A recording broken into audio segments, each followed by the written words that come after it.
Bienvenue à la porte du centre prophétique pour les nations. L'objectif que le Seigneur nous a donné, c'est que tu puisses chercher ardemment la présence du Saint-Esprit là où tu es, que le feu de Dieu puisse se répandre abondamment sur ta vie et que la grâce de Dieu puisse se manifester. Les multitudes ne rassasieront jamais ton âme, mais la présence de Dieu fera de toi l'homme ou la femme le plus heureux de la terre. Alors cherche avec nous sa présence, cherche avec nous ardemment le Saint-Esprit, et alors tu verras combien le feu de Dieu descendra sur toi. Elle n'arrive pas parce qu'elle ne s'accepte pas, parce qu'elle refuse de s'accepter, elle refuse de se faire du bien et refuse les bénédictions que Dieu veut lui donner. Amen. Donc c'est pour cela qu'il est important, premièrement, de bénir et d'adorer Dieu. Et deuxièmement, de s'aimer soi-même. Amen. De pouvoir s'accepter et de pouvoir reconnaître que Dieu nous a choisis pas parce que nous étions meilleurs qu'un autre, pas parce que nous avions plus de qualité, mais qu'il nous a acceptés par grâce. Amen. Nous avions vu déjà un petit moment quand les religieux sont nés. Amen. Nous avons pu voir que les premiers religieux qui sont nés ont vu le jour où les lois de Dieu ont été données à Moïse. Amen. Jusqu'à avant que les lois de Dieu ont été communiquées, il n'y avait aucun religieux sur la terre. Soit il y avait des gens qui avaient la foi, soit il y avait les idolâtres. Amen. Et Dieu voyait cela, et soit il voyait des hommes et des femmes de foi, soit il voyait des hommes et des femmes idolâtres qui venaient s'attacher à des idoles. Amen. Et Dieu dans sa grâce, Dieu dans son amour a dit, bon voilà, je vais non seulement permettre que l'homme s'approche de moi avec foi, mais je vais lui demander des exigences. Je vais voir s'il arrivera à les remplir. Amen. Mais cette loi avait un but, et pour but initial, une seule chose. Amen. Cette loi symbolisait le rachat. Est-ce que vous comprenez? Sans cette loi, jamais il n'y aurait pu avoir de rachat. Et cela, les hommes ne l'ont pas compris. Parce que quand cette loi est venue, alors à ce moment-là, dans le peuple de Dieu a commencé à se départager. Il y avait d'un côté les religieux, et il y avait de l'autre côté les hommes et les femmes de foi. Amen. Et à partir de ce moment-là, quand les lois ont commencé à être données à Moïse, et quand Moïse l'a transmis aux enfants d'Israël, à ce moment-là, il y a eu un partage. Donc, il y a eu premièrement un partage entre les gens du monde et les croyants, les enfants d'Israël, mais deuxièmement, il y a eu un deuxième partage. Ce deuxième partage s'est fait dans la maison d'Israël, entre les religieux et les hommes et les femmes de foi. Amen.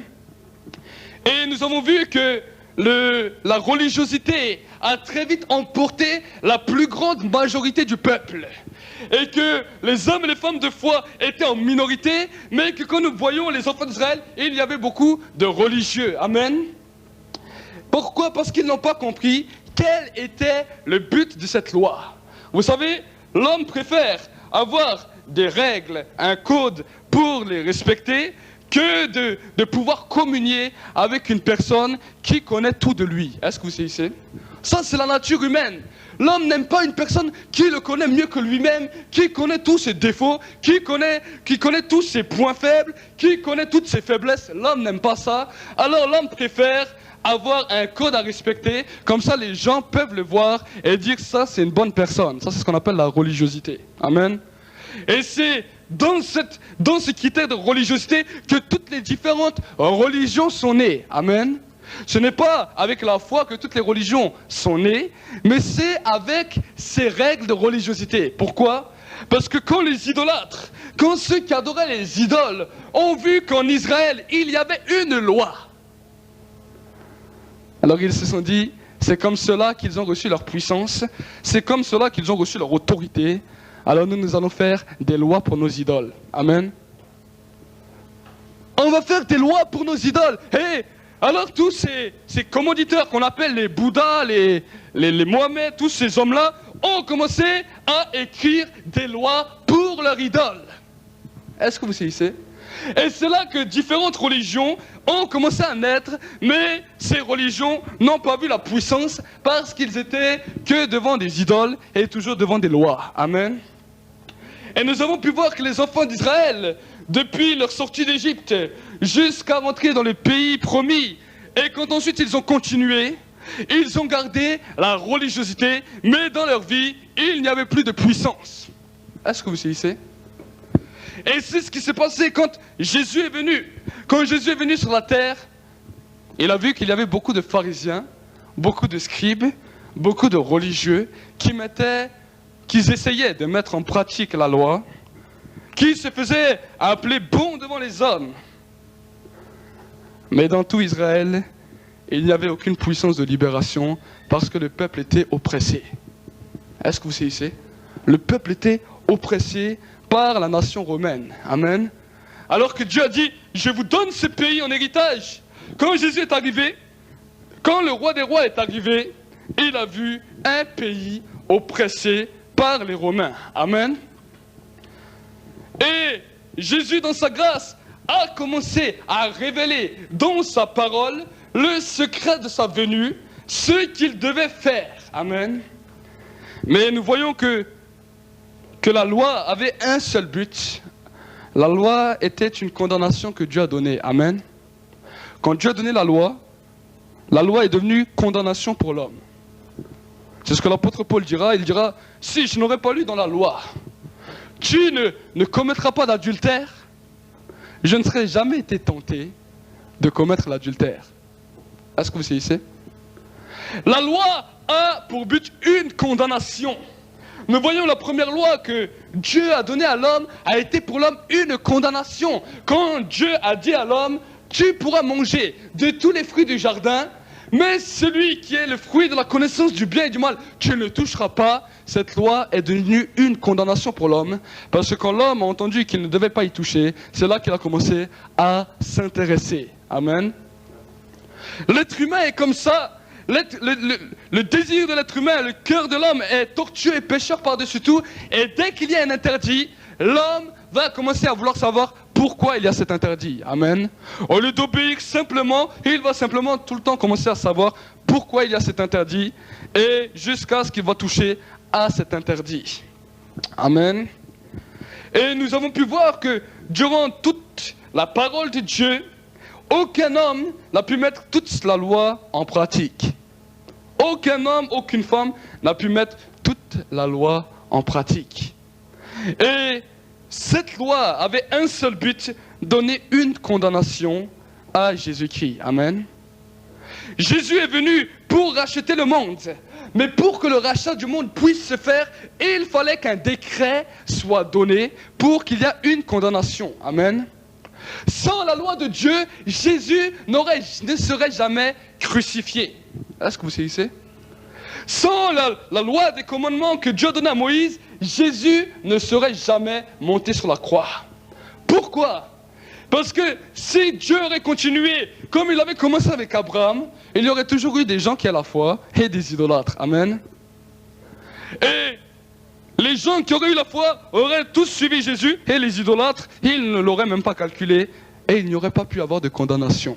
Amen.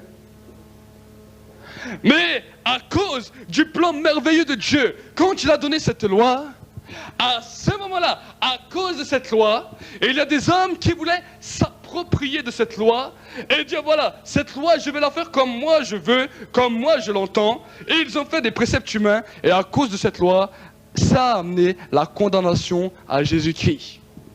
Amen. C'est pour cela que nous-mêmes, en tant qu'enfants de Dieu, la Bible me dit, nous ne vivons plus sous la loi, mais sous la grâce. Nous ne sommes plus soumis à la loi, mais nous sommes soumis à la grâce. Est-ce que vous comprenez? La Bible me dit, Jésus est la parole de Dieu. Et la loi de Dieu avait pour seul but d'être accomplie à travers un homme qu'on appelle Jésus. Et si nous avons compris cette détermination de tout ce que nous avons pu voir ces derniers temps, nous avons compris pourquoi Jésus a dit les 2 commandements dans lesquels tout est accompli, c'est tu aimeras ton Dieu de tout ton cœur, de toute ton âme, de toute ta force et de toute ta pensée, et tu aimeras ton prochain comme tu t'aimes toi-même. Il n'a plus voulu rabager cette loi, mais il a voulu venir montrer aux hommes qu'il n'était pas venu abolir cette loi, mais l'accomplir. Est-ce que vous saisissez? Parce que à partir de ce moment-là, Dieu demandait la foi, mais il demandait toute une sorte d'entraînement pour s'approcher de lui. Amen. Et les hommes et les femmes ont préféré cet entraînement pour être vus des hommes que la foi plus cet entraînement. Amen. Parce que cet entraînement était quelque chose de très difficile. Quand nous regardons toutes les lois que Dieu a données, c'est impossible, même pour nous-mêmes, de pouvoir les respecter. Amen. Impossible. Mais Jésus est venu pour accomplir cette loi et pour que quand nous nous approchons du trône de la grâce, nous ne nous approchons pas par la loi, ni par toutes sortes de préceptes humains, mais nous nous approchons par la foi au nom de Jésus-Christ. Est-ce que vous comprenez? Et alors que cette semaine, je regardais ma parole, le Saint-Esprit a voulu venir m'interpeller sur quelque chose et il m'a expliqué ce quelque chose. On va le prendre ensemble dans le livre de Matthieu 12.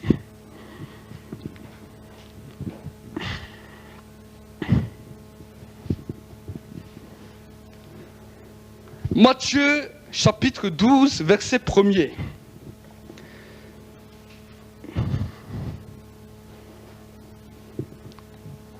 La Bible me dit, en ce temps-là, Jésus traversa des champs de blé, un jour de Shabbat. Ses disciples qui avaient faim se mirent à arracher des épis et à manger. Les pharisiens, voyant cela, lui dirent, « Voici que tes disciples font ce qu'il n'est pas permis de faire pendant le Shabbat. » Mais Jésus leur répondit, « N'avez-vous pas lu ce que fit David lorsqu'il eut faim, lui et ses gens ? Comment il entra dans la maison de Dieu et mangea des pains de proposition que ni lui, ni ceux qui étaient avec lui, mais les sacrificateurs seuls avaient la permission de manger. Ou n'avez-vous pas lu dans la loi que les jours de sabbat, les sacrificateurs violent le sabbat dans le temple sans se rendre coupables?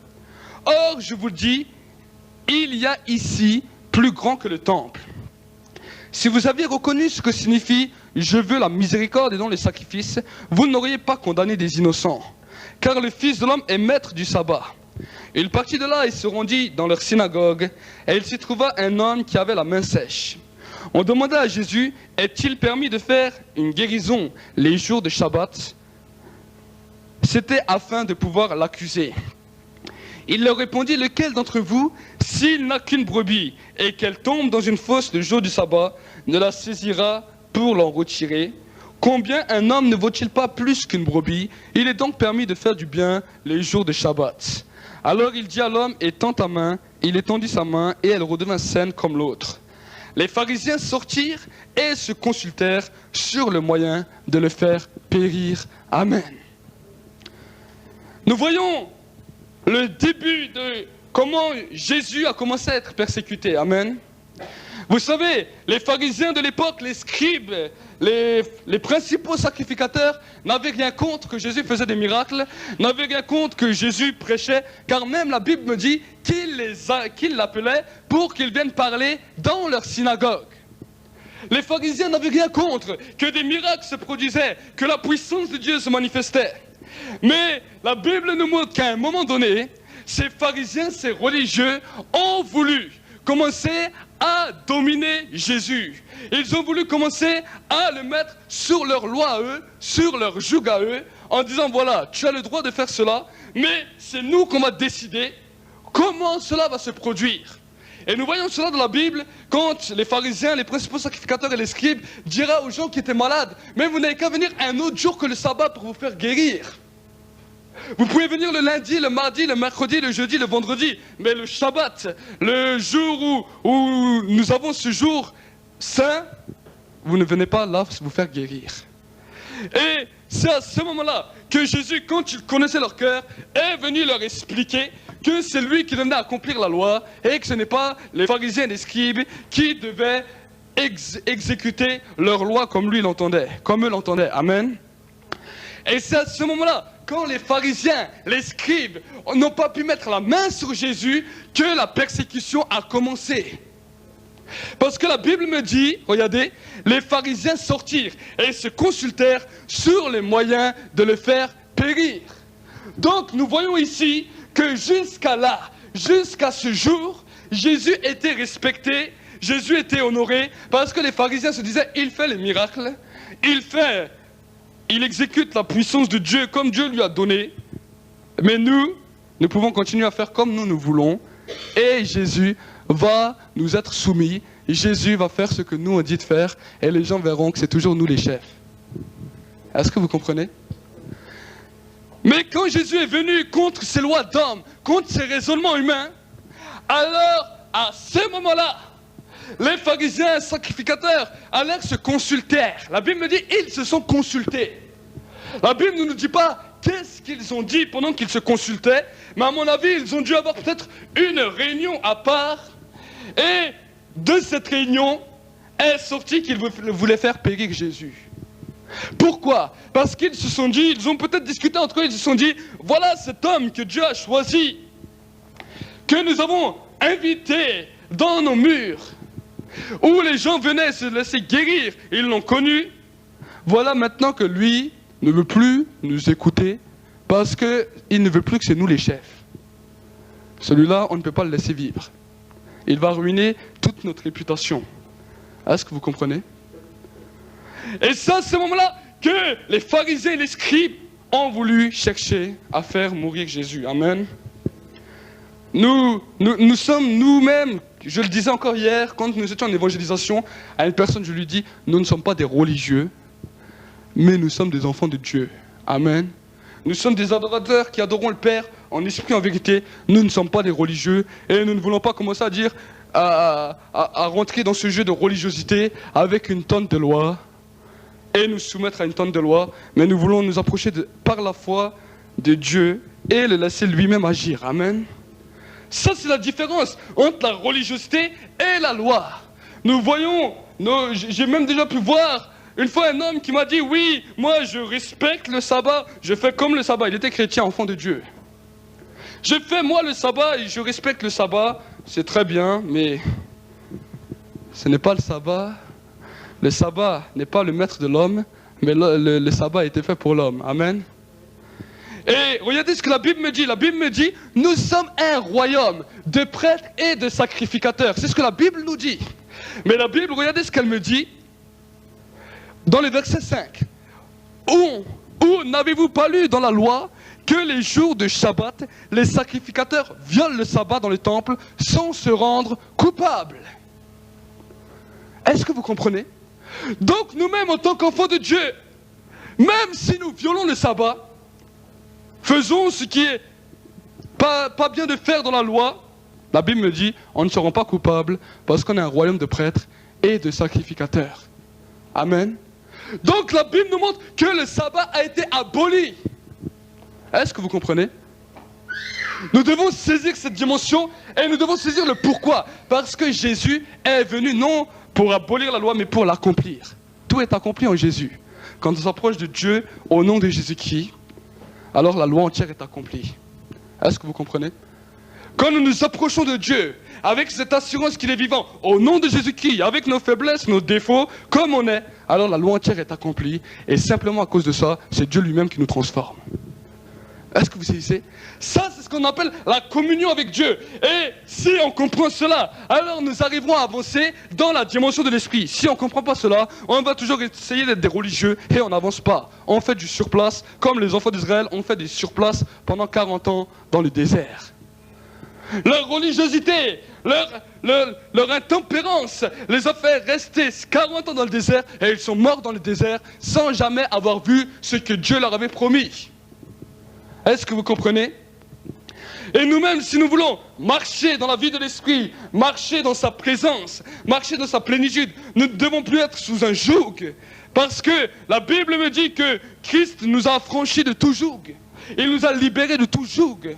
Et la Bible me dit, là où est l'Esprit du Seigneur, là est la réelle liberté. Nous allons lire encore un autre verset dans le livre de Romains. Romains 9.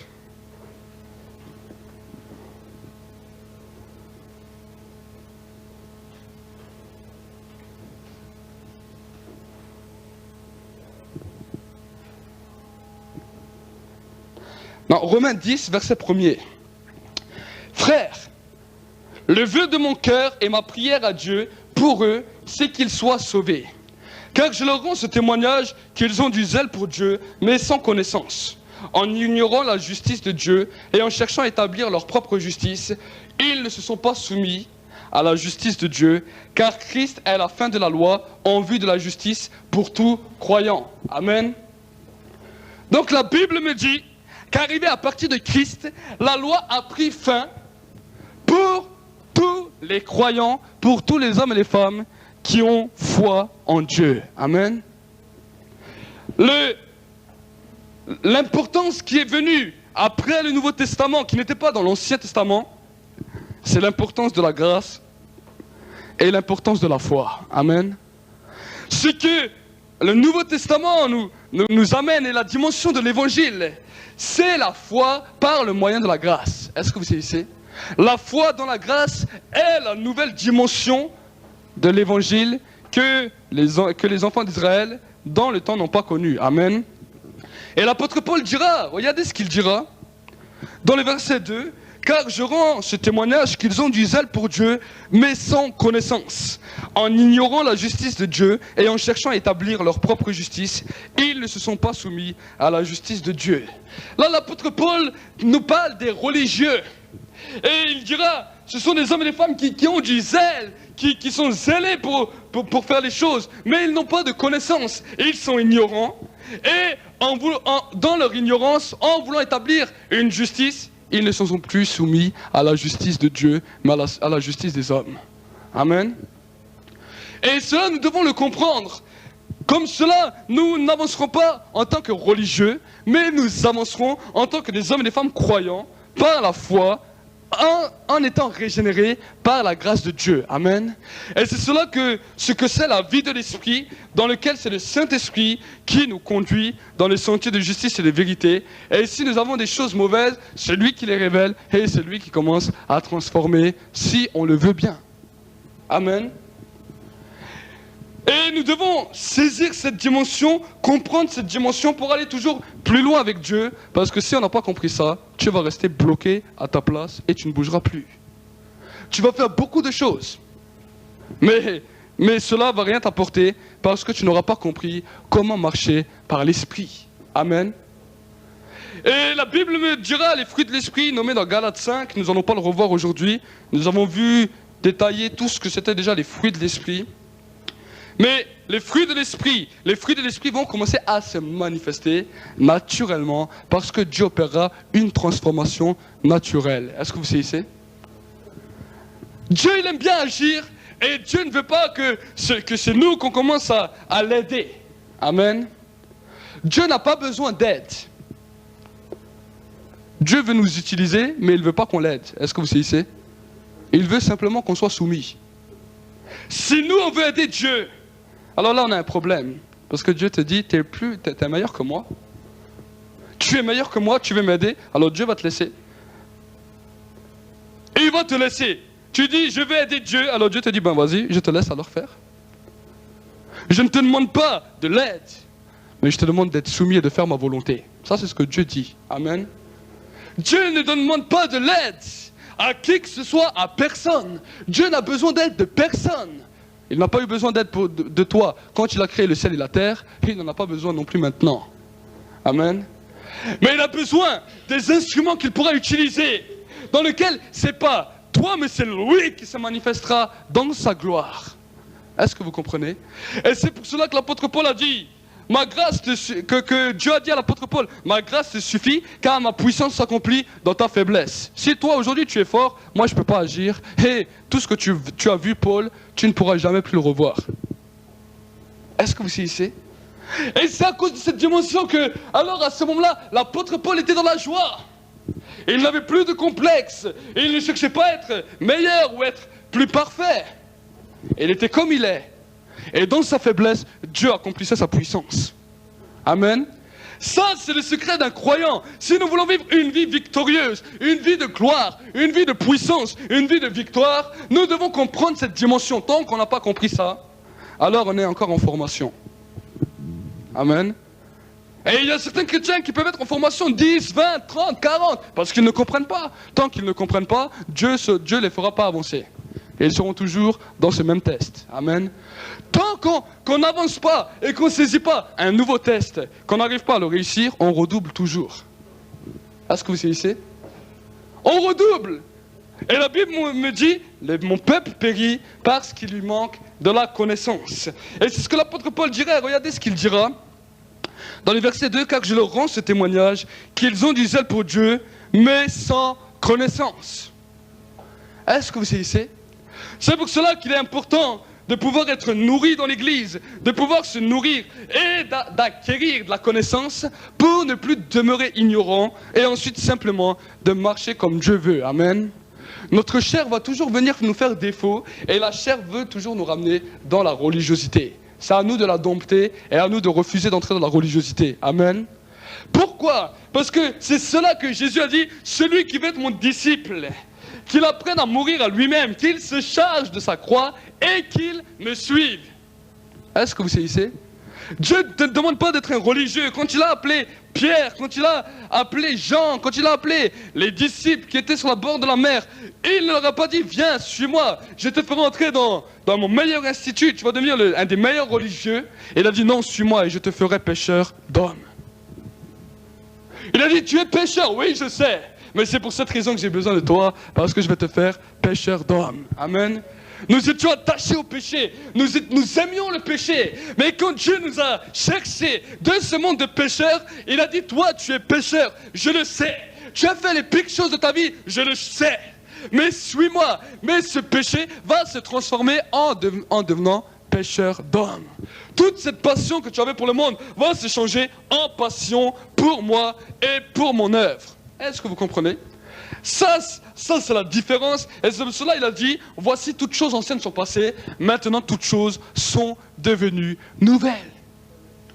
Et le chrétien va combattre tout au long de sa vie contre la religiosité. Contre la religiosité.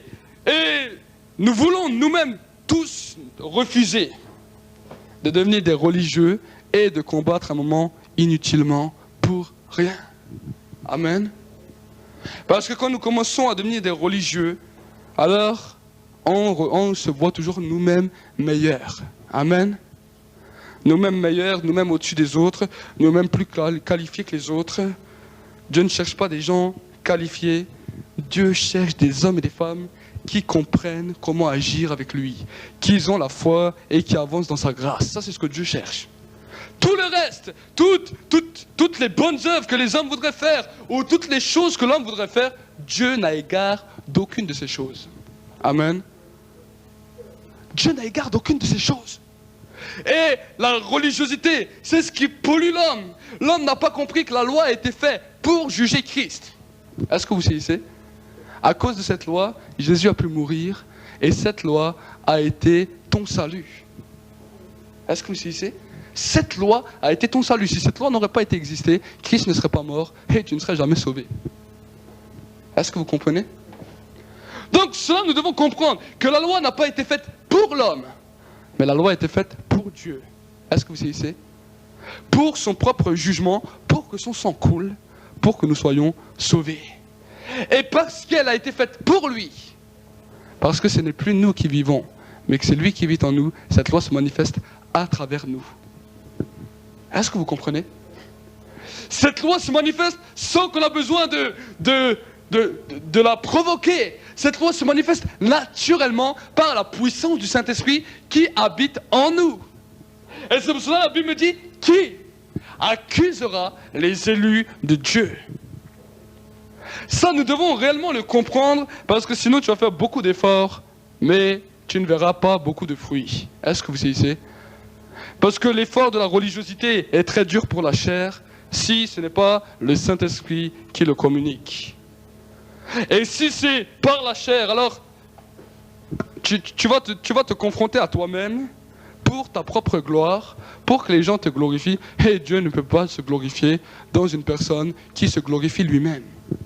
Est-ce que vous saisissez? Dieu ne pourra jamais se glorifier dans une personne qui se glorifie lui-même. Donc nous devons saisir cette dimension, saisir cette réalité et nous laisser transformer par Dieu, ne plus agir comme nous voulons, mais agir selon sa volonté. Amen. Nous devons agir selon sa volonté et nous devons nous approcher de lui dans cette communion, dans cette grâce et savoir que la loi, c'est pour que Jésus a pu mourir pour nous. Amen. La loi a été donnée pour que Jésus puisse mourir pour nous. Amen. Ça, c'est l'importance de la loi. La loi a été donnée pour Jésus. Amen. Alors nous voulons vraiment saisir cette dimension et ne plus nous laisser accuser. Amen. Ne vous laissez pas accuser par diverses paroles que les hommes voudraient vous donner, que le diable viendrait vous donner. Parce que la Bible me dit, pour nous qui sommes enfants de Dieu, il n'y a plus aucune condamnation. Amen. Et regardez ce que la Bible me dira. Nous allons relire le Matthieu 12, que nous avions avant. Regardez ce que la Bible me dira. Dans le verset 2, les pharisiens voyant cela lui dirent, voici que tes disciples font ce qu'il n'est pas permis de faire le jour du sabbat. Ça, c'est ce que les pharisiens ont dit. Mais regardez ensuite ce que Jésus dira.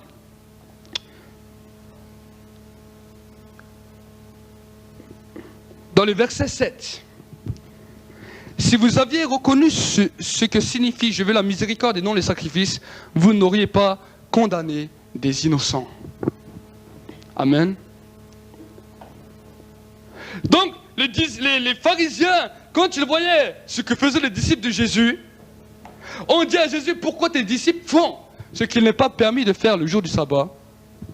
Et Jésus a pris cette parole comme une condamnation. Est-ce que vous saisissez?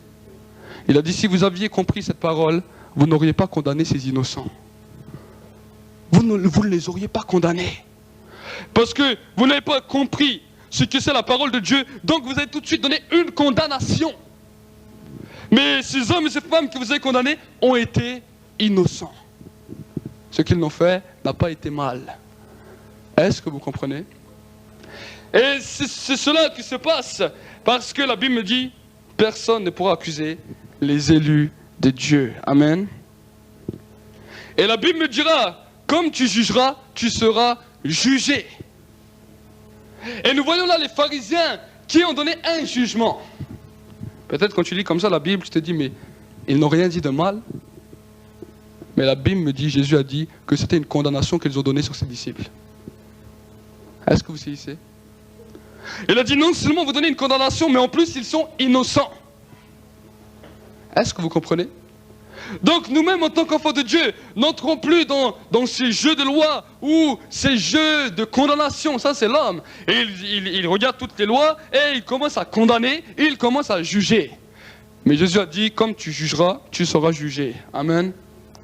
Et c'est pour cela que Jésus, quand il parlait aux pharisiens, aux scribes, aux religieux, il leur parlait de manière dure, pour leur comprendre qu'il n'est pas un religieux et qu'il n'est pas comme eux. Est-ce que vous saisissez? Alors il leur parlait de manière dure, pour qu'ils se convertissent, pour qu'ils se repentent. Il leur parlait de manière dure, ce qu'il ne faisait pas aux autres personnes qui n'étaient pas religieux. Est-ce que vous comprenez? Et Dieu a repris sévèrement les religieux. Et aujourd'hui, il n'a pas changé. La Bible me dit, il est le même, hier, aujourd'hui, éternellement. Ce qu'il a fait hier, il le fait encore aujourd'hui. Et il le fera encore demain. Il n'a jamais changé. Amen. Il n'a jamais changé. Et il agira toujours et encore de la même manière. Il a dit, je cherche un peuple saint et je ne cherche pas un peuple de religieux. Amen. Je cherche un peuple saint qui sait s'approcher de moi et qui se laisse se purifier par moi. Ça, c'est ce que Dieu cherche. Il ne cherche pas des religieux qui commencent à connaître toutes les lois et à dire ça c'est bien, ça c'est pas bien, ça c'est bien, ça c'est pas bien. Là, tu perds ton temps. Dieu cherche des hommes et des femmes qui croient et qui ensuite vont communiquer cela aux hommes et des femmes du dehors. Ça, c'est ce que Dieu cherche. Des adorateurs qui adorent le Père en esprit, en vérité, et des hommes et des femmes qui vont chercher les perdus, parce qu'il a dit, allez, faites de toutes les nations mes disciples, baptisez-les au nom du Père, du Fils et du Saint-Esprit, et enseignez-leur tout ce que je vous ai appris. Mais si une église commence à devenir religieuse, et que nous commençons à parler de manière religieuse, tu vas enseigner aux nouveaux convertis la manière religieuse, et c'est ça qui va faire que des hypocrites. Est-ce que vous saisissez? Ça va faire que de l'hypocrisie, parce que tout le monde voudrait être plus religieux que les autres. Et plus qu'on est religieux, plus on est élevé, et plus on est élevé, mieux on est. Amen. Mais Jésus est venu pour, non pas pour que l'Église soit communiquée dans cet esprit de religiosité, mais il est venu pour que les brebis ont la vie et l'ont en abondance. Pour qu'il y ait une réalité, une clarté, et que nous ne vivions pas par la loi, mais par la grâce. Une Église ne doit pas vivre dans la loi de la condamnation, mais dans la grâce du salut. Et c'est ça qui va enlever le péché de l'Église, parce que la loi de la condamnation multiplie le péché. Nous avons vu avec les religieux, là où il y avait des religieux, le péché a été multiplié, mais toujours caché. Mais là où la grâce se manifeste, la grâce du salut, alors là, à ce moment-là, les pécheurs se repentent et c'est Dieu qui change les pécheurs. Amen. On voit les possédés libérés, on voit ceux qui ont des problèmes de lien être libérés de l'emprise de l'ennemi, on voit les gens qui ont des problèmes d'alcoolisme, de cigarettes, de n'importe quelle chose, que Dieu lui-même commence à toucher et guérir. Est-ce que vous savez? Ça, c'est la différence entre la religiosité et le salut de la grâce. Amen. La religiosité, quand une personne se convertit dans un lieu religieux, et quand il va voir la religiosité, il va dire, moi je fais des péchés, mais j'y arrive pas par moi-même. Alors je vais leur montrer une belle image, comme ça ils me respectent quand même. Est-ce que vous savez? Je vais leur montrer une bonne image et je vais faire comme eux. Mais la Bible me dit, ça c'est de l'hypocrisie. Mais dans un endroit où la grâce du salut est manifestée, alors l'homme viendra tel qu'il est. Il dit, on m'accepte comme je suis.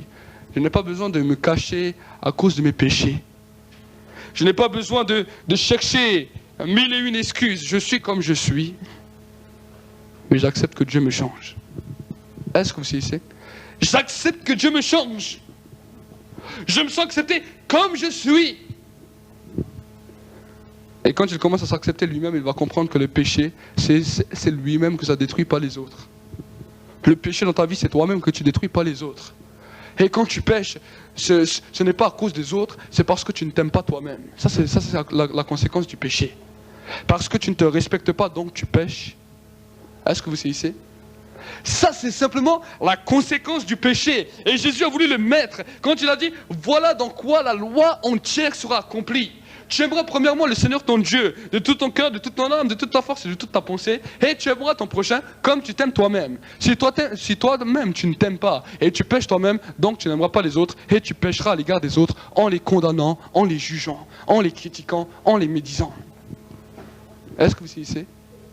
Mais si tu as compris cette dimension, et que tu arrives à t'aimer toi-même, peu importe ce que les autres pourront dire de toi, ça ne te regardera pas. Mais toi, tu les accepteras comme ils sont, qu'ils t'acceptent ou qu'ils ne t'acceptent pas. Tu les aimeras comme ils sont, qu'ils sont bons ou mauvais. Est-ce que vous saisissez? Parce que Jésus est venu chercher non seulement les bons, mais les mauvais aussi. Nous voyons cela quand il parlera de l'histoire du repas, qu'un maître avait fait un grand festin de noces, et que les gens qui devaient y être invités avaient tous des autres excuses. Alors, le maître de la maison dira aux serviteurs, allez dans les rues, amenez les bons, amenez les mauvais, amenez tout le monde. Et la Bible me dit, à cette table, il y avait des bons et des méchants. C'est ce que la Bible me dit. Donc, cela nous montre que dans le ciel, il y aura des bons et des méchants. Mais en enfer, il y aura peut-être aussi des bons et des méchants. Est-ce que vous saisissez? Bons et méchants, ce sont les attributs que les hommes donnent aux autres hommes. Est-ce que vous saisissez? Que les gens t'appellent bon ou que les gens t'appellent méchant, ça ne joue pas devant Dieu. Amen. Mais Dieu a repris cette parole des hommes et il a mis deux catégories, bons et méchants. Et lui, il a montré qu'à sa table, il y aura des bons et des méchants. Et en enfer, il y aura des bons et des méchants. Est-ce que vous saisissez? Donc, si même les gens t'appellent méchant, si même les gens t'appellent mauvais, sache que si tu comprends comment Dieu fonctionne, tu peux accéder au ciel. Amen. Mais même si les gens t'appellent bon, t'appellent bien, gentil, si tu ne comprends pas comment Dieu fait, tu peux aller en enfer. Alors cela, nous devons le comprendre, parce que Dieu haït la religiosité. Dieu haït la religiosité. Il n'aime pas la religiosité. Parce que la religiosité amène l'homme à l'égal de Dieu. Est-ce que vous saisissez? La religiosité amène l'homme à se dire, moi je suis bon, je fais les bonnes choses. Donc l'homme veut reprendre la place à l'égal de Dieu. C'est ce qui lui a causé la chute dans le jardin d'Éden. Et c'est cela que Dieu haït. Dieu haït la religiosité. Il a dit, je ne suis pas égal à l'homme. Dieu n'est pas égal à l'homme. Est-ce que vous saisissez? Il est miséricordieux, il aime l'homme, mais il n'est pas son égal. Il n'est pas égal à l'homme. Dieu est toujours Dieu. Nous pouvons être ses enfants, mais nous ne serons jamais égaux à Dieu. Est-ce que vous saisissez? Nous voulons vraiment saisir cette dimension, parce que des fois on a l'impression que Dieu est notre pote, que Dieu est notre... qu'on peut rigoler avec lui, qu'on peut faire tout et n'importe quoi avec lui, et on oublie qu'il est Dieu, et que nous sommes ses enfants et ses serviteurs. Est-ce que vous saisissez? Un père est toujours un père. Est-ce que vous comprenez? Et Dieu est notre Père, et il est toujours un Père. Est-ce que vous comprenez? Il est Dieu, et il n'est pas n'importe qui. Et cela, nous devons le comprendre, parce que la religiosité, c'est quelque chose qu'il haït. Il haït les religieux, sinon il n'aurait pas parlé aussi cru avec eux quand il était sur la terre. Il leur a dit race de vipères, race d'incrédules. Vous courez après le monde pour chercher un homme que vous allez former, et vous le faites devenir une personne 2 fois pire que vous. C'est ce qu'il leur a dit à un moment. C'est ce qu'il leur a dit à un moment. Et il leur a parlé dur. Mais cela ne les a pas amenés à la repentance. Est-ce que vous saisissez? Est-ce que vous comprenez? Alors, nous sommes dans la joie car nous voyons aujourd'hui une génération qui ne calcule plus la religiosité, qui ne regarde plus sur la religiosité. Donc cette génération peut être sauvée. Cette génération peut être sauvée.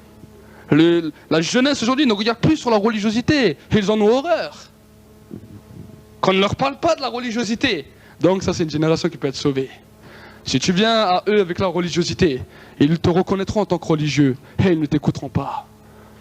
Mais si tu viens à eux avec cette grâce du salut en leur montrant qui est Dieu et que Dieu est vivant, alors ils croiront et se convertiront. Ça, c'est la différence. Aujourd'hui, le monde en a assez des religieux. Pourquoi? La religiosité a toujours amené la guerre. Moi, j'ai raison, toi, t'as tort. Ça, c'est la religiosité. Ça, c'est la religiosité.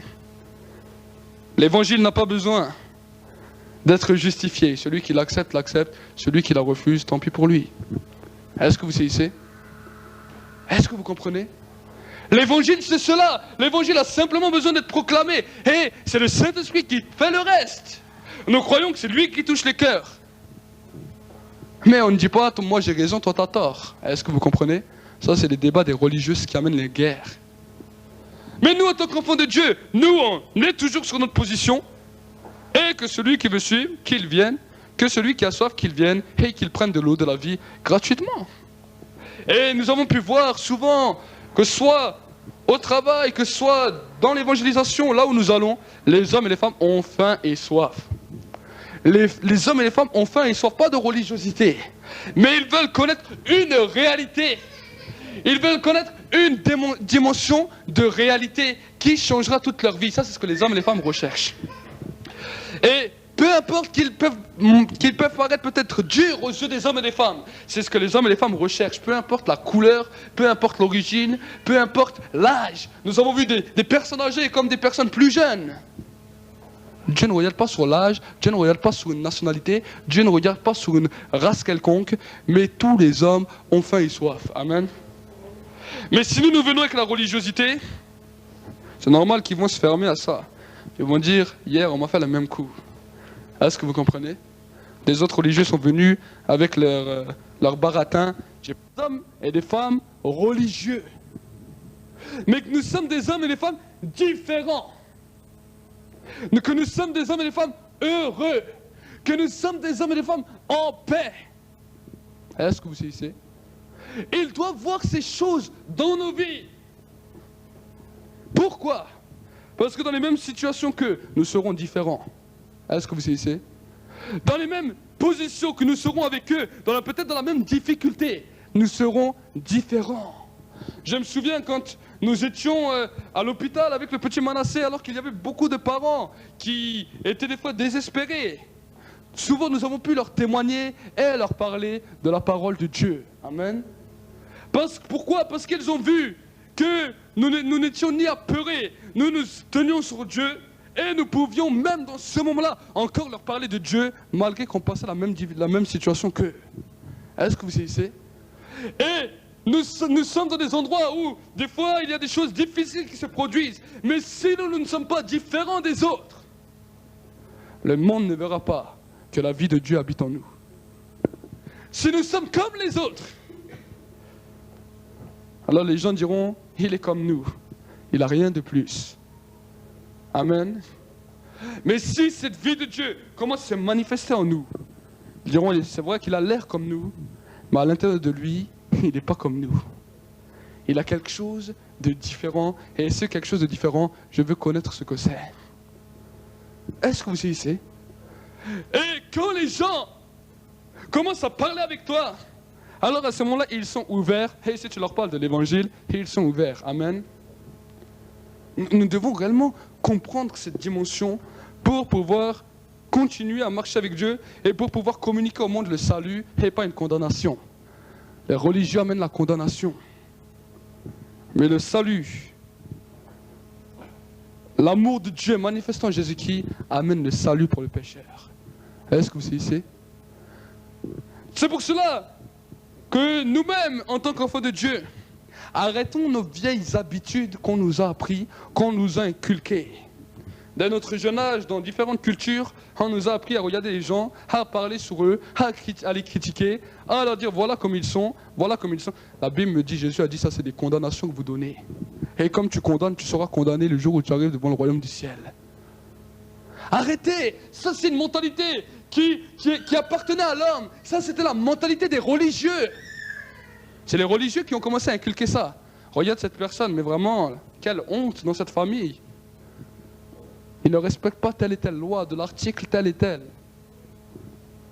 Et inconsciemment, cette mentalité de religieux a envahi les générations.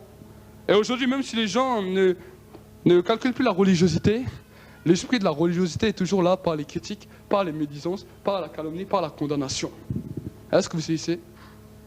Les pécheurs, eux, ceux qui pêchent, ils n'osent même pas condamner. Ils disent, bon, de toute façon, moi je suis comme ça, alors qu'est-ce que je vais encore m'amuser à parler sur lui? Je suis pire que lui. Est-ce que vous saisissez? Et quand souvent nous avons pu parler à des pécheurs, et moi-même qui étais dans un état de pécheur, quand les gens me disaient, lui il est bien, lui il n'est pas bien, quand on était avec les collègues, on se disait, mais ça on s'en fout, nous on est peut-être pire qu'eux. Nous on est déjà des têtes brûlées. C'était la mentalité qu'on avait. Et c'est pour cela que la Bible me dit que pour un pécheur, il est plus facile d'entrer dans le royaume du ciel que pour un juste. Est-ce que vous saisissez? Parce que le juste va venir toujours avec ses critiques. Il va rester un religieux et il va commencer à condamner lui, à condamner elle, à condamner l'autre. Mais il ne sait pas que c'est quelque chose qu'il sème pour le royaume du ciel et que le jour où il arrivera dans le ciel, il récoltera ce qu'il a semé. Est-ce que vous saisissez? Tu sèmes la condamnation, tu récoltes la condamnation. Tu sèmes la condamnation, tu récoltes la condamnation. Alors aujourd'hui, nous ne voulons plus agir comme des religieux, mais nous voulons agir dans cette vérité et nous voulons agir différemment en étant des hommes et des femmes de foi et d'esprit. Amen. Des hommes et des femmes qui, regardez ce qu'il dira, dans le verset 7, si vous aviez reconnu ce que signifie « Je veux la miséricorde et non le sacrifice », vous n'auriez pas condamné ces innocents. La religiosité a toujours attrait au sacrifice.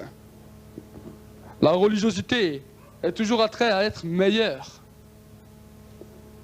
Mais Dieu ne dit pas ça, il dit « Je veux la miséricorde ». C'est pour cela que je vous prends comme vous êtes.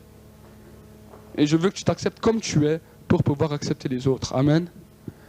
Les hommes et les femmes, les religieux, c'est ceux qui se haïssent le plus parce qu'ils font que condamner les autres. Est-ce que vous comprenez? Ils ne s'aiment pas. Mais ils se donnent une image de bon parce qu'ils ne s'aiment pas. Donc ils montrent toutes leurs qualités, tout ce qu'ils aiment bien faire, tout ce qu'ils savent faire, pour que les gens disent, voilà un bon homme, voilà une bonne femme. Est-ce que vous saisissez? Mais quand nous marchons dans la grâce, alors là, ce n'est pas peut-être toutes les choses qu'on va mettre en avant, mais on va être comme on est. On va s'accepter comme on est, et parce qu'on s'accepte comme on est, on ne fera comme Dieu. Les gens qu'on verra, on ne va pas les rejeter parce qu'il est comme ça et comme ça, au contraire. Est-ce que vous saisissez? On ne va pas rejeter cette personne parce qu'il est trop moche, parce qu'il est trop beau, parce qu'il est trop riche, parce qu'il est trop pauvre. Mais on pourra parler avec le riche, avec le pauvre, avec l'homme important, avec l'homme pas important, en toute simplicité, comme nous sommes, et parce qu'on se sent acceptés, ils accepteront aussi notre message. Est-ce que vous saisissez? Parce qu'on les acceptera. Et ils sauront qu'il y a quelque chose de nouveau dans nos vies. Amen. Et ils vont être attirés. Et quand nous agissons de cette manière, c'est le Saint-Esprit lui-même qui les amène. Est-ce que vous saisissez? Il les amène. Parce qu'on sait qu'on est comme on est. On sait que devant Dieu, on se sent accepté comme on est. Donc le Saint-Esprit les envoie devant toi et tu peux leur parler. Est-ce que vous saisissez? Et c'est cela qui est important, de voir combien Dieu agit. Hier encore, nous étions en évangélisation. Et j'avais prêché dans la rue, et après, des gens venaient, on discutait avec les gens, on priait avec certains, et un homme vient. Je ne le connaissais pas. Il était d'origine italienne. Et je lui dis, est-ce que vous voulez que je prie pour toi? Il avait à peu près la cinquantaine d'années. Et je lui ai simplement posé cette question. Je ne sais pas pourquoi je lui ai posé cette question. Et ensuite, quand j'ai discuté avec lui, il me dit, tu sais, je ne sais pas si c'est une coïncidence ou quoi, mais ma mère, elle priait toujours pour nous. Elle est morte il y a 4 ans.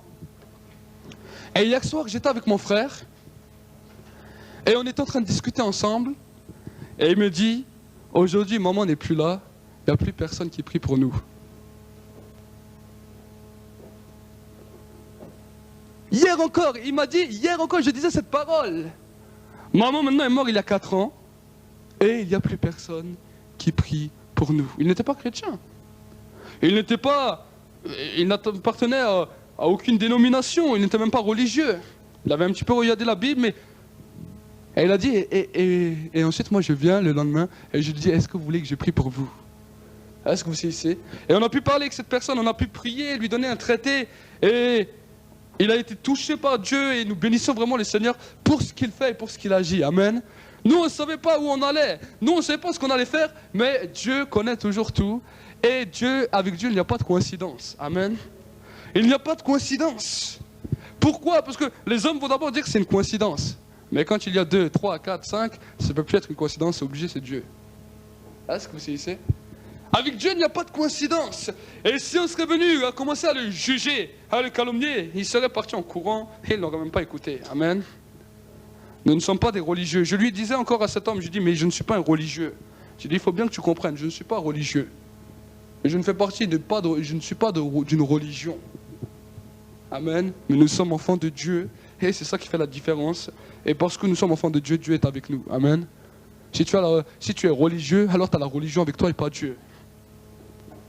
Et le salaire de la religiosité, c'est la condamnation, c'est la critique, c'est la calomnie, c'est la dureté. Et le problème qui s'est passé aujourd'hui dans l'Église, c'est que l'Église est devenue religieuse. Et dans leur religiosité, ils ont dit, c'est ce monde qui veut rien entendre de l'Évangile. Ça, c'est faux.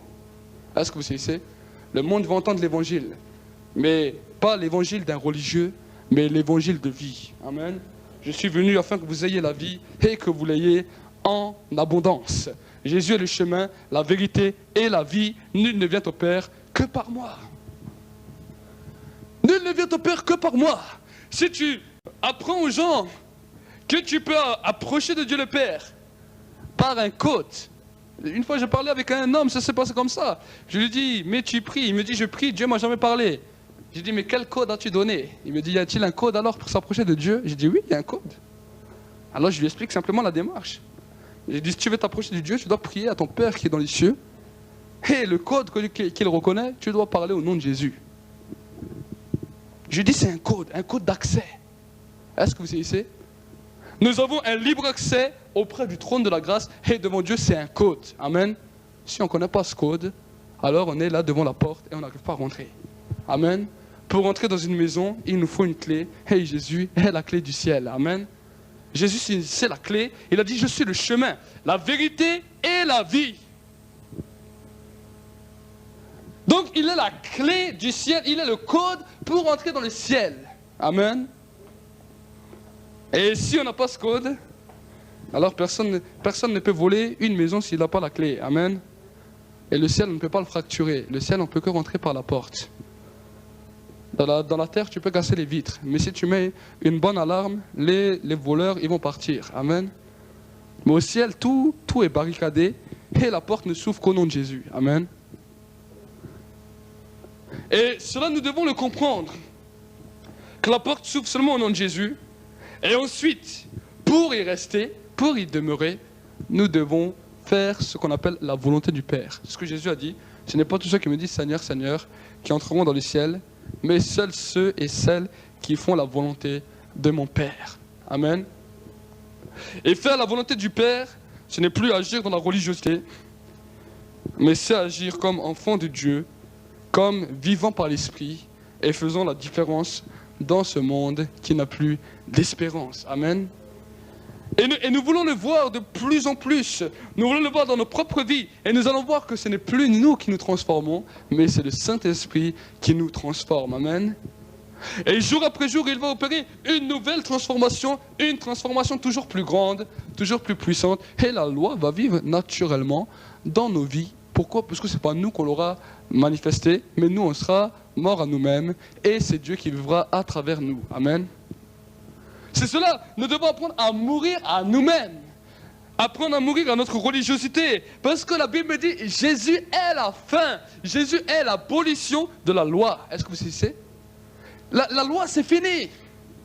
On n'a pas des lois avec des critères. Les seules choses que les apôtres nous ont dit, ils ont dit de ne pas manger de la viande sacrifiée aux idoles, de ne pas manger de la viande étouffée, de s'abstenir de sang et de l'inconduite. C'est la seule chose qui nous ont été données dans le Nouveau Testament. Est-ce que vous saisissez? Parce que cette bataille que Jésus avait menée, alors que les disciples et les apôtres étaient dans l'église de Jérusalem, alors que l'apôtre Paul commençait à monter plusieurs églises, à ce moment-là, on a vu la religiosité réapparaître. Et à ce moment-là, alors, l'apôtre Paul et les autres apôtres se sont rassemblés et ils ont prié ensemble et le Saint-Esprit leur a donné simplement ça. Est-ce que vous saisissez? Pourquoi? Parce que les religieux revenaient à faire des condamnations dans l'église primitive. Amen. Et ce que les religieux ont commencé à faire à l'église primitive, ils le font encore aujourd'hui. Est-ce que vous saisissez? Et alors, à ce moment-là, quand les directives de l'Esprit de Dieu ont été communiquées au pasteur Jacques, la Bible me dit que les apôtres ont résisté fermement à ces religieux et ils ne les ont plus laissés faire ni même agir. Est-ce que vous saisissez? Et ça, c'est le rôle du serviteur de Dieu, de ne pas laisser agir la religiosité au sein de l'Église. Est-ce que vous saisissez? D'arrêter de reprendre sévèrement ceux qui veulent agir dans la religiosité. Parce que la religiosité amène la condamnation. Est-ce que vous comprenez? Et c'est ce que Jésus a fait, ce que Jésus a montré comme modèle, c'est ce que les apôtres ont appliqué durant tous les épîtres, durant les actes des apôtres. Et c'est ce que nous aujourd'hui, nous vivons et nous devons vivre jour après jour. Amen. Alors sortons de la religiosité et acceptons simplement d'entrer dans la présence de Dieu. Vous savez, il faut que quand nous entrons dans la présence de Dieu, ça doit être quelque chose de glorieux. Est-ce que vous savez? On n'est pas dans un enterrement, on n'est pas dans quelque chose de funèbre. La Bible me dit, la joie de l'Éternel sera notre force. Il faut que nous entrons dans cette présence, que nous soyons joyeux, heureux d'être avec Dieu. Est-ce que vous saisissez? La joie de Dieu doit nous remplir. Et quand nous sommes dans sa présence, nous devons être heureux. Est-ce que vous saisissez? La religiosité nous apprend à être malheureux, à être triste, à avoir le visage défait. On va dire, oh, le petit Jésus, il est mort sur une croix, oh, et tout le monde pleure ensemble. Ça, c'est la religiosité. Mais nous, quand nous nous rassemblons, nous devons exploser de joie.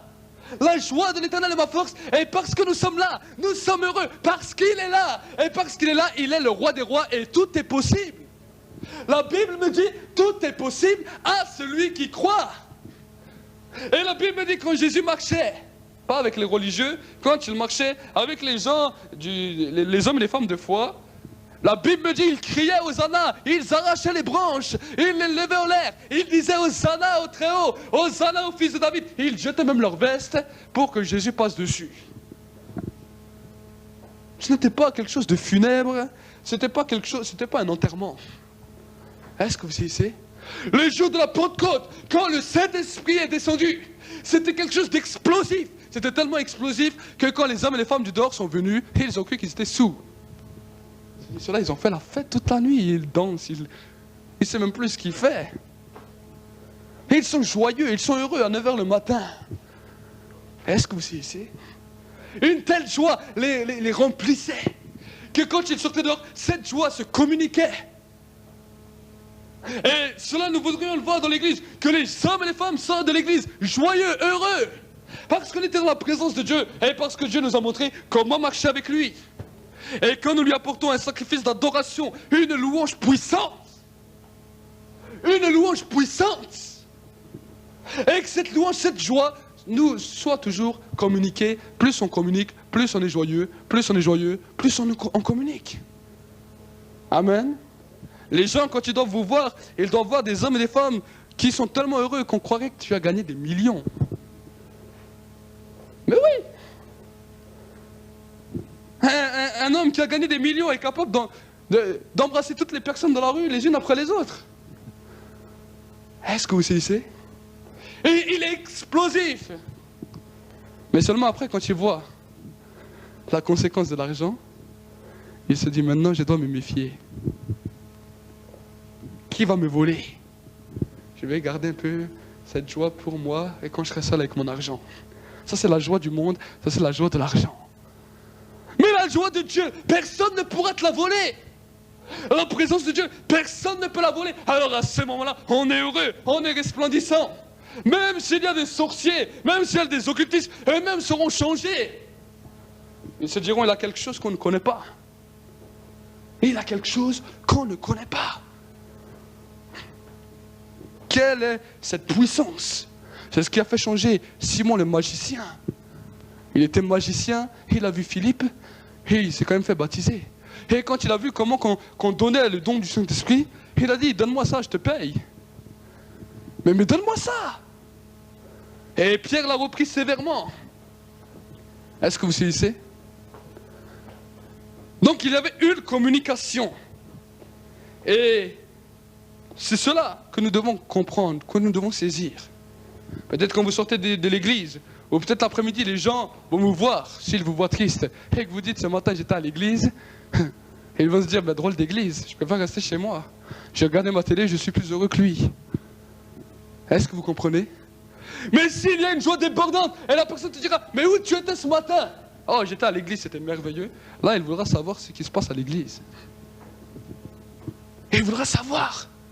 Il voudra savoir. Et cette joie, vous savez, Paul et Barnabas, alors qu'ils étaient en prison, cette joie, ils l'avaient encore. Et ils venaient de se faire flageller parce qu'ils ont annoncé l'évangile. Mais cette joie, ils l'avaient encore dans la prison jusqu'à ce que les murs de la prison ont tremblé. Les murs de la prison se sont demandés, voulaient se convertir. Est-ce que vous saisissez? Et c'est ce que Jésus, à un moment, il dira, si j'empêche de faire crier ces enfants, les pierres là vont commencer à crier. Est-ce que vous saisissez? Les pierres vont commencer à crier et les pierres vont commencer à me glorifier. Ben, Paul et Barnabas ont pu l'expérimenter. Et ils étaient tellement joyeux que les murs voulaient se convertir, ce qui a amené le geôlier de prison à la repentance, lui et toute sa famille. Amen. La joie doit être communicative. Et quand nous sommes dans sa louange, dans la louange, dans l'adoration, cette joie doit devenir puissante. Quand nous parlons à Dieu, cette joie doit tellement commencer à nous environner que nous pouvons, que nous ne savons même plus quoi nous disons et nous parlons, et nous le bénissons. On ne sait même plus si on doit le bénir ou prier ou chanter, mais on est tellement dans la joie parce que sa présence est là. Ce n'est pas quelque chose tout bien, oui, non, ça c'est la religiosité. Pour calmer la conscience, oh c'est bien. Ça c'est la religiosité. Sortons de ces attitudes religieuses. Est-ce que vous saisissez? Et quand nous confessons nos péchés à Dieu, alors là on dit Seigneur, c'est vrai, j'ai péché, je reconnais. Pas, oh Seigneur, je te dis j'ai péché, je fais attention que l'autre ne m'écoute pas. Non, c'est vrai Seigneur, j'ai péché, je reconnais. Mais je te demande grâce. Et je suis heureux parce que c'est toi qui me pardonnes, amen. Et si tu commences à agir de cette manière, alors c'est, plus en plus que tu vas être sensible au Saint-Esprit, et plus tu vas être sensible au Saint-Esprit, plus le Saint-Esprit va te protéger du péché. Est-ce que vous saisissez? C'est lui ma protection, et c'est lui notre protection, si on veut le prendre comme appui. Amen. L'Éternel est mon roc, ma forteresse, de qui aurais-je peur? David, quand il disait ce psaume, il était dans une situation périlleuse, dans laquelle la Bible me dit que Saoul le recherchait pour le tuer. Est-ce que vous saisissez? Saoul, ce n'était pas le petit gars du quartier ou du travail. Non, la Bible me dit que Saoul était le roi. C'est comme si aujourd'hui tu as des problèmes avec Nicolas Sarkozy et que lui il te recherche dans toute la France. Et il va retourner toute la France pour te trouver. Et tu sais que s'il te trouve, il te met à mort. Est-ce que vous saisissez? Alors, c'est dans cette circonstance que David était. Et dans cette circonstance qu'il a pu dire, l'Éternel est mon roc, ma forteresse, mon refuge, de qui aurais-je peur? Et trop souvent, on a l'impression que Saoul était un petit homme qui le recherchait comme ça. Non. Est-ce que vous saisissez? David a pu connaître cette dimension, et même dans cette situation, il était joyeux. Il était joyeux. Il était joyeux. Et la Bible me dira, la joie de l'Éternel sera notre force. Sera notre force. Et qu'est-ce qui nous empêche alors d'être joyeux? C'est simplement nos religiosités. La religiosité qui vient. Chaque fois qu'on va être joyeux, la religiosité, non, il faut être comme ça. Non, il faut être comme ça. La religiosité tue. La religiosité tue ta vie spirituelle. Tu es tellement religieux que tu n'es même plus heureux. Tu es tout défait, tu as le visage tout défait. Tu as l'impression que tu es toujours dans une fête de cimetière. Ça c'est la religiosité. Parce que la condamnation amène à la mort. Et la religiosité est la condamnation. Alors c'est normal, on est comme des morts vivants. Toujours le visage défait, sans aucune joie. Mais si on saisit la différence, alors à ce moment-là, on veut être joyeux. Peu importe, le matin on se lève, on va déjà être joyeux. Et si on loue Dieu, alors on va le louer. Là où nous sommes, nous louons Dieu et nous serons dans la joie. Être dans la joie, c'est quelque chose d'important et de primordial pour un enfant de Dieu. Pourquoi? Parce que nous sommes sauvés. Nous sommes sauvés, nous avons accès auprès du trône de la grâce. C'est une grâce, c'est une joie. Est-ce que vous saisissez? C'est une grâce, c'est une joie. Comment? Juste pour cela, simplement être joyeux. Mais non, nous, on n'est pas contents, on est des enfants gâtés dans lesquels Dieu doit nous reprendre, Dieu doit nous corriger pour qu'on comprenne. Et tant qu'on ne comprend pas, Dieu nous corrigera. Est-ce que vous saisissez? Quand un enfant ne comprend pas, Dieu le corrige. Et quand il est borné, Dieu le corrige encore. Il a dit, la dernière fois nous avons vu ensemble dans le livre des psaumes, ne soyez pas un cheval sans intelligence, ni un âne sauvage. Parce que si vous êtes un cheval sans intelligence et un âne sauvage, on vous bride pour que vous puissiez commencer à obéir. C'est ce que la Bible me dit. Dans le livre des psaumes, nous l'avons étudié ensemble la dernière fois. On les bride, on met un truc sur leurs yeux pour pas qu'ils voient, pour pas qu'ils deviennent agités et pour qu'ils se calment. Est-ce que vous saisissez? Alors, Si Dieu nous donne ces images, c'est qu'il le montre dans un but. Amen. Mais nous-mêmes, soyons sages et soyons heureux, simplement heureux, comme des enfants, parce qu'on sait que notre Père est vivant, qu'il est puissant et qu'il a tout pouvoir sur la terre, dans les ciels. Amen. Ça, c'est la différence. Mais si nous nous sommes obstinés à toujours marcher dans un esprit pessimiste, dans un esprit de critique, dans un esprit de religiosité, alors tu vas être bridé. Et Jésus a dit aveugle, conducteur d'aveugle. Comme les chevaux où on leur met des trucs sous leurs yeux pour pas qu'ils deviennent fous, alors leurs yeux deviennent voilés. Ils ont même les Écritures, leurs yeux deviennent voilés et ils deviennent des aveugles, conducteurs d'aveugles. Alors nous devons comprendre cette réalité et sortez de vos religiosités, sortons ensemble de la religiosité et entrons dans la vie que Dieu a préparée d'avance pour tous ceux et celles qui la veulent. Et il a dit, seuls les violents s'empareront du royaume des cieux. C'est une violence de se faire à soi-même, de sortir de la religiosité et d'entrer dans cette joie. C'est une violence. Mais nous le faisons parce que nous savons que Dieu nous a sauvés par grâce. Ça, c'est pour cela que nous le faisons. Et plus les jours continuent, alors plus je continuerai. Si demain j'étais joyeux à 50%, demain sera 70, 80.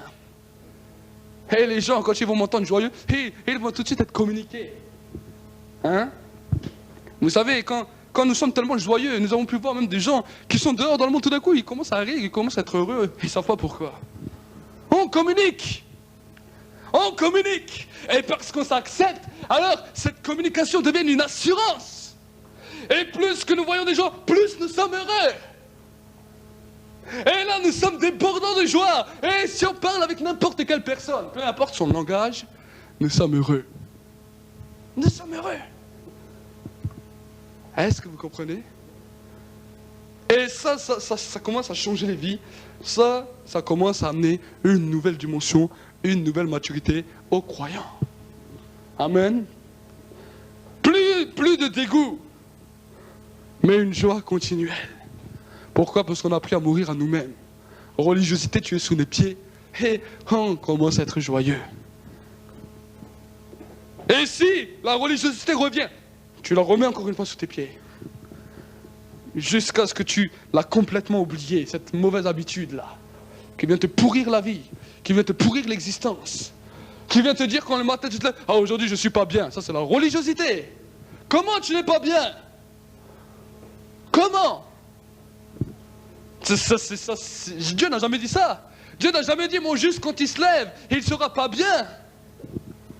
Dieu n'a jamais dit ça. Ça c'est du mensonge. Non, mais il a dit même mon juste, s'il dort, il prospère toujours. Est-ce que vous saisissez? Il prospère toujours dans sa joie. Tu peux dormir tout d'un coup, rigoler dans ton sommeil. Et tu te réveilles le matin, tu es heureux. La religiosité vient le matin. Non, tu es pas bien aujourd'hui. Regarde le temps. Ah, regarde en plus, il y a ça. Regarde comment ça se passe. Ça, c'est la religiosité. Le père du mensonge, celui qu'on appelle le diable. Et notre corps aime bien ça. Parce que ça nous plaint, ça nous fait du bien. Oh, c'est vrai. Ah. Mais se faire violence, c'est dire non, aujourd'hui je suis heureux. Le corps dit mais non, tu n'es pas heureux. Aujourd'hui je suis heureux car sa joie est ma force.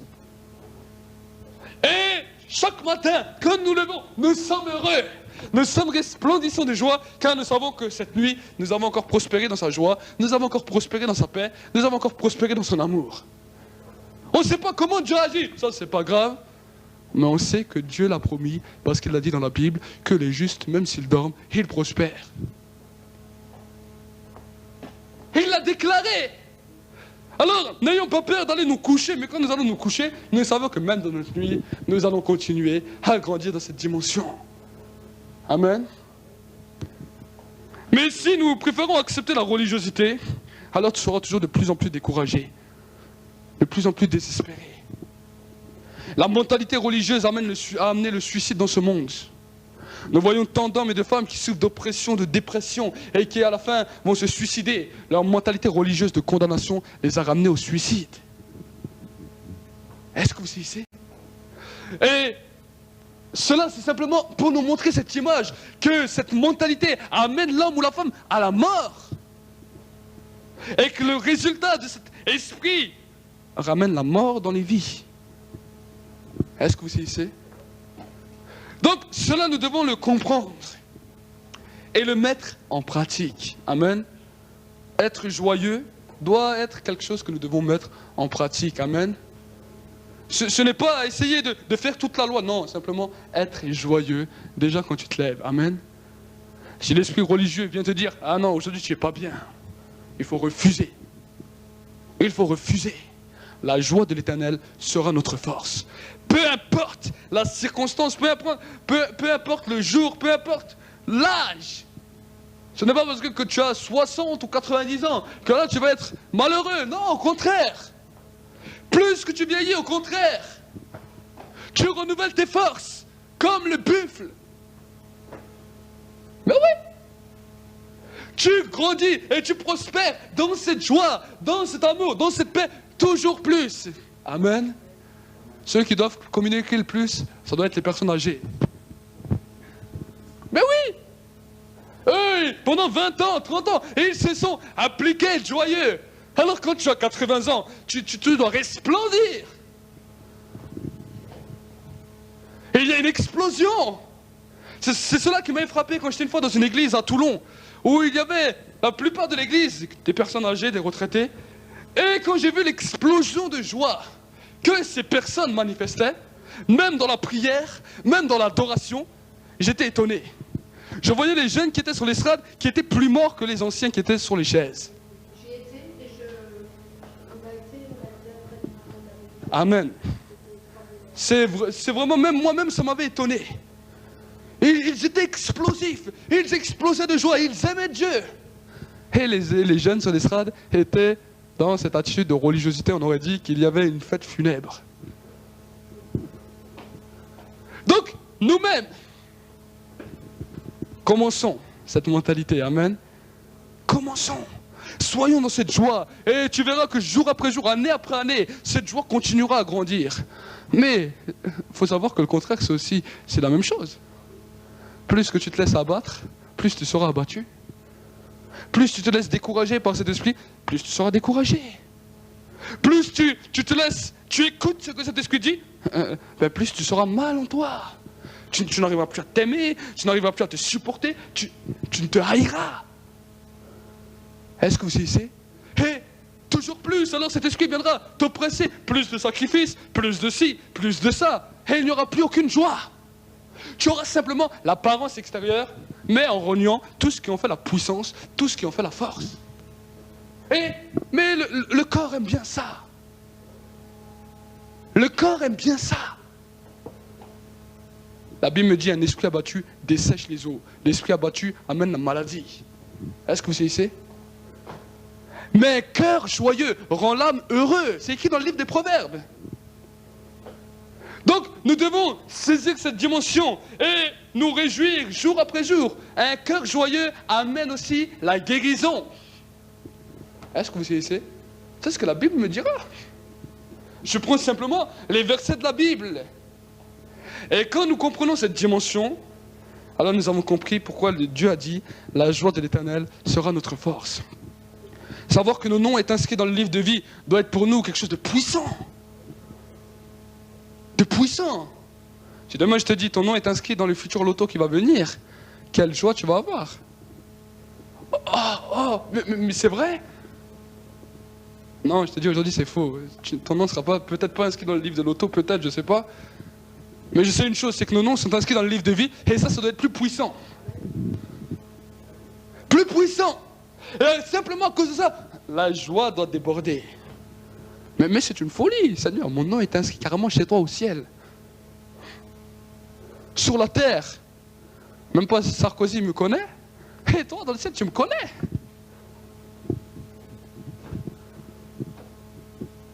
Et ça doit changer nos vies, ça doit nous transformer, amen. Et à cause de cet esprit de religiosité que le diable essaye dès notre enfance, nous sommes souvent bloqués et malheureusement on passe à côté de beaucoup de bénédictions que Dieu voulait nous donner, amen. Et on croit toujours que c'est Dieu qui bénit pas, que c'est Dieu qui donne pas, mais en fait c'est pas Dieu qui bénit pas, c'est pas Dieu qui donne pas, c'est nous qu'on refuse. Il a dit, je suis à la porte des cœurs et je frappe. Si quelqu'un entend ma voix, ouvre la porte, j'entrerai chez lui, je souperai avec lui et lui avec moi. Et je ferai ma demeure chez lui. Amen. Le matin quand tu te lèves et quand le malin vient, quand l'esprit de religiosité vient te dire que tu es mal, tu es pas bien aujourd'hui, quelle sale journée. Jésus frappe à la porte de ton cœur. Il a dit, si aujourd'hui tu entends ma voix, laisse ma joie devenir ta force. Et très souvent, cette voix on la ferme. Non, non, non, non, non, non, ça c'est trop de violence pour moi, c'est trop violent. J'aime bien une autre voix qui vient me caresser l'oreille. Est-ce que vous saisissez? Est-ce que vous comprenez? La religiosité va venir avec tous tes problèmes devant tes yeux. Et la joie va te faire oublier tout. Est-ce que vous saisissez? Pourquoi? Parce que quel est l'homme qui peut rajouter un seul jour à sa vie ou une seule seconde? Aucun homme n'y arrive. Dieu sait déjà quand tu vas mourir. C'est pour ça qu'il a dit, ne vous inquiétez pas du lendemain. Mais chaque jour suffit sa peine. Est-ce que vous saisissez? Chaque jour. Pourquoi s'attarder sur demain, savoir demain? Non. Laissons Dieu être Dieu et laissons-le lui nous conduire. Amen. Laissons-le lui nous conduire. Lui seul sait déjà qu'est-ce qui va se passer demain. Peut-être demain il y a l'enlèvement. Mais si toi tu es resté dans cette religiosité, tu peux rester fermement sur la terre parce qu'il te tient. Hein? Le matin tu te lèves, ah non ça c'est une sale journée. Et tout d'un coup la trompette sonne et tu restes parce que tu as dit c'est une sale journée. Mais c'est grave. C'est quelque chose de grave. À cause d'une parole. Par tes paroles tu seras justifié, par tes paroles tu seras condamné. À cause d'une parole. Alors, soyons joyeux et que toutes sortes de paroles qui sortent de nos bouches soient des paroles pleines d'actions de grâce, pleines de remerciements, pleines d'acclamations, en tout temps, en toutes circonstances. C'est ce que l'apôtre Paul nous exhorte. C'est ce que l'apôtre Paul nous exhorte. Il a dit, faites en tout lieu des actions de grâce, en tout temps, en toutes choses, à tout moment. Pourquoi? Parce qu'il y a tellement une joie, alors on remercie Dieu. On remercie Dieu. Comme je l'ai dit la semaine dernière, j'ai dit, tu peux remercier Dieu. Tu regardes ton corps, tu dis, merci Dieu pour mes doigts de pied, merci Dieu pour mes pieds, et tu continues. Tu es joyeux. Merci Dieu pour mes oreilles, merci pour ma bouche, merci pour ma tête. Et ensuite tu continues, tu marches. Merci pour cette personne, merci pour lui. Ça c'est des actions de grâce. Pourquoi? Parce que nous sommes joyeux. Mais la religiosité vient. Oh, quelle sale journée. Après, tu veux t'habiller. Oh non, pas ces vieux habits. Oh non, pas cette personne. Oh non, pas ça. Oh non, pas ci. Oh non, pas... Et toute la journée, les pensées négatives. Et si tu veux apporter un message négatif à une personne, la personne va te fuir. Elle va dire non, non, non. J'ai pas envie d'être un religieux, j'ai pas envie d'être un négatif. Laisse-moi, moi je préfère. Moi, je suis peut-être pas la plus grande joie du monde, mais au moins je suis un peu joyeux. Ne me décourage pas. Est-ce que vous saisissez? Mais s'il y a une explosion de joie, alors les hommes et les femmes veulent ça. Chaque homme, chaque femme dans ce monde va être joyeux. Chaque homme, chaque femme dans ce monde va être joyeux. Mais il n'y arrive pas. Alors on essaye de trouver toutes sortes de plaisirs. Cette soif de la joie a amené la discothèque. Cette soif de la joie a amené les balles. Cette soif de la joie a laissé place à l'alcool. Mais l'homme veut être joyeux. Être heureux, être joyeux, c'est ce que l'homme veut. Mais il n'y arrive pas. Alors les religieux se disent, ah, c'est quand je connaîtrai toutes les lois que j'y arriverai. Ça va te donner beaucoup de mots, mais pas de joie. Mais si tu deviens simple comme un enfant, et que tu te dis, je suis simplement joyeux, parce que je peux parler avec Dieu, alors là, sa joie devient ta force. Ça, c'est différent. Et cette joie commence à être communicative. Amen. Et quand tu es dehors, ce qui est à l'intérieur commence à se mouvoir. Ce que tu as commencé à travailler, cette joie commence à se mouvoir. Quand tu discutes avec une personne, cette joie commence à se mouvoir. Et ça commence à te rendre fou. c'est une joie, une folie pour l'homme. Mais l'homme aime être fou. Quand nous voyons tout ce que l'homme fait pour avoir des sensations fortes, l'homme aime la folie. Donc si l'homme connaît cette joie de Dieu et voit cette joie de Dieu, il va être assoiffé. Je veux ça. Ça, je veux. C'est ça qui a amené les foules à Jésus. Ils ont dit, cette joie, je la veux. Alors ils attendaient et ils écoutaient. Ils ont dit, allez, on veut plus, encore plus de la joie. Et ça se donnait des festivals jusqu'à qu'il y avait l'explosion où ils dansaient, où ils chantaient pour lui. Mais ça, les religieux, ça leur retournait le cerveau. Ça les énervait. Pourquoi? Parce que ça les faisait sortir de l'atmosphère funèbre. La synagogue qui avait l'impression d'être un lieu où les morts étaient toujours là, tout d'un coup il y avait la vie. Ils ont dit, mais on ne peut pas laisser ça. Leur Dieu était devenu l'argent. Est-ce que vous saisissez? Mais nous-mêmes, nous devons saisir cela. Et peu importe la situation, là où nous sommes, nous pouvons être joyeux si nous le voulons.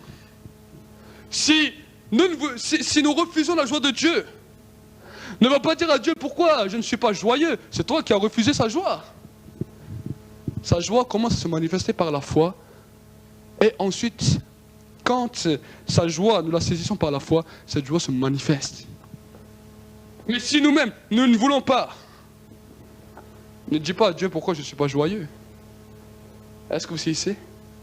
Dieu dit, j'ai déjà tout donné, il a dit, tout est accompli. Le pasteur Jacques a dit que celui qui manque de sagesse, qu'il la demande et qu'il croit, s'il s'approche sur la foi, qu'il ne demande même rien. Alors à la place de sagesse, tu mets joie. Que celui qui manque de joie la demande à Dieu, qu'il le croit avec foi. Mais s'il doute, à quoi ça lui sert de demander? Est-ce que vous saisissez? Saisir les choses par la foi. C'est dire, merci Seigneur, je suis joyeux. J'ai la joie. Ton corps te dit, non, tu n'es pas joyeux. Je dis, j'ai la joie. J'ai la joie, je danse même. Je danse même. Je n'ai pas besoin que toi tu me parles. Je danse même et je montre que j'ai la joie. Et en plus, quand je sors avec un grand sourire. Pour montrer que j'ai la joie parce que je le crois. Et si ça ne te plaît pas encore, je vais chanter. Comme ça, tu sauras que je suis joyeux. Et souvent j'ai pu le réaliser. Une fois, j'étais à la piscine et je chantais. J'étais sur ma douche, je chantais. Et un monsieur d'un certain âge passe, mais il fait, mais tu es vraiment joyeux, toi. J'ai dit amen. J'ai dit, la joie de l'Éternel est ma force. La joie de l'Éternel est ma force. Et cette joie doit continuer, doit arrêter. Cette religiosité doit arrêter de nous bloquer. De nous bloquer le matin quand nous nous levons, de nous bloquer quand nous faisons quelque chose. Tout d'un coup, cette religiosité revient. Et on croit que c'est de la piété, c'est de l'humilité. Ça, c'est de l'orgueil. Est-ce que vous saisissez? Humble, c'est être simplement joyeux, être comme tu es, et te réjouir dans la joie de Dieu. Pas être lamentable, à te lamenter toujours sur toi-même. Si vous regardez dans l'Ancien Testament, à un moment, je crois, c'est dans un des derniers livres. Bienvenue à la porte du centre prophétique pour les nations. L'objectif que le Seigneur nous a donné, c'est que tu puisses chercher ardemment la présence du Saint-Esprit là où tu es, que le feu de Dieu puisse se répandre abondamment sur ta vie et que la grâce de Dieu puisse se manifester. Les multitudes ne rassasieront jamais ton âme, mais la présence de Dieu fera de toi l'homme ou la femme le plus heureux de la terre. Alors cherche avec nous sa présence, cherche avec nous ardemment le Saint-Esprit, et alors tu verras combien le feu de Dieu descendra sur toi.